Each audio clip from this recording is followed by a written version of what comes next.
तर नमस्कार मित्रांनो, कशा आहात तुम्ही? आज आहे आपल्या भावाचे हळद आणि त्याचसोबत आपल्या ताईचं लग्न पण आहे. तर भावाला आणलं सर्वात पहिले मंदिरात, मग त्यानंतर आणला हळद लावायला.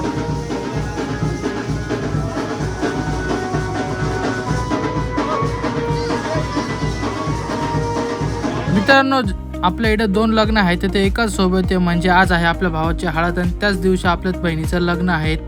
आपला भाऊ हळद लावताना एवढा काही खुश दिसत नाही. म्हणजे याचा आता समजून घ्या की तुम्ही आज हा बलीचा बकरा बनणार आहे मित्रांनो. त्यामुळे एवढी एक्साइटमेंट नव्हती काय. तरी आमचा भाऊ जबरदस्ती थोडी स्माइल करत होता.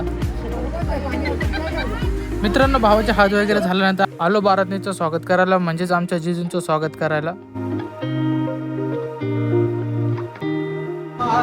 मंगलम भगवान मंगलम विष्णु मंगलम